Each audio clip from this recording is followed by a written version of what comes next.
May nakita akong post mula sa isang fan ni Bossing Vic Soto tungkol sa kanyang Instagram post. Kung titingnan natin, naka-blue check ang account kaya masasabing opisyal nga itong Instagram account ni Bossing Vic. Ayon sa nag-post, napakaswerte raw ni Riza May Dizon dahil 3 beses na siyang naitampok sa mga larawan na ibinahagi ni Bossing Vic.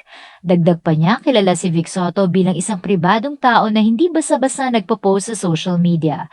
Kadalasan ang mga ibinabahagi niya ay tungkol lamang sa kanyang pamilya. Dahil dito, naniniwala siya na espesyal talaga si Riza para kay Bossing Vic. Posible rin umanong tinuturing niya itong parang sariling anak. Sa caption pa nga ng post, tinawag niya si Riza na aling maliit. Hindi rin maikakaila na malaki ang naging bahagi ni Riza May Dizon sa Eat Bulaga. Tulad ni Aiza Segura, lumaki at sumikat siya sa naturang programa at naging isa sa mga pinakaminahal na child stars ng kanilang henerasyon. Ang unang post niya ay may caption na Throwback with Aling Maliit na ipinost noong July 19, 2026. Ang post na ito ay matapos ang Eat Bulaga episode noong ika-18 ng Hulyo. Sa naturang episode, pinag-usapan nila ang kwento ng isang magkasintahan na tinulungan ng Eat Bulaga. Tinulungan na ikasal matapos ang napakahabang panahon.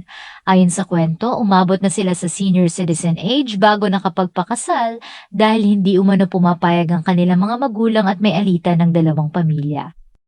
6 na taon lamang silang nagsama bilang mag-asawa dahil pumanaw na rin ang lalaki. Mas lalong ikinagulat ng mga host nang ibahagi ng guest na ang kanilang unang halik sa isa't isa ay nung araw mismo ng kanilang kasal. Dahil dito, sinabi pa ni Alan Kay na tila hinintay nila ang kanilang One Great Love. Naging emosyonal ang buong studio habang inaawit ang kanilang theme song na Always. Kahit si Vic Soto ay naiyak din sa kwento ng guest na dating tulungan nilang ipakasal sa One Great Love nito. Si Riza ang makikita sa video na talagang naging emotional din sa kwentong pinagdaanan ng guest. Sa parehong episode, pabirong sinabi ni Bossing Vic Soto kay Riza May Dizon na hintayin mo munang mag 50 years old bago ang first kiss. Dahil dito, iba-ibang naging interpretasyon ng ilang fans ni Bimbi at Riza. Gayunpaman, alam naman natin na ang sinabi ni Bossing Vic ay isang biro lamang. Napakaganda ng story nito. O, Riza, ha? Apo. First case mo, dapat mga 50 ka na, ha? Sorry, Bimbi, ha?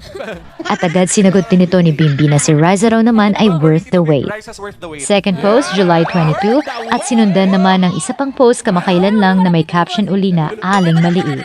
Good luck sa inyo. Andito na tayo sa Hindi ba jackpot usapan? round.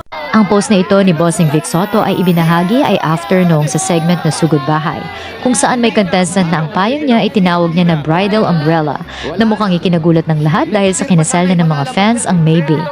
In 2 years, para 21 ako. Biglang sinabi ni Bossing Vic, ang bilis naman. Sinundan naman ito ni Jose Manalo na nagsabing dapat sa susunod na taon pa raw yun ilabas dapat, ngunit napaaga. Agad namang sumagot si Bimbi na pagkalipas pa ng 2 taon kapag 21 years old na siya. Makikita ang pagiging makulit ni Bimbi sa usapan, habang si Bossing Vic naman ay nanatiling seryoso at hindi gaanong nakisabay sa biruan.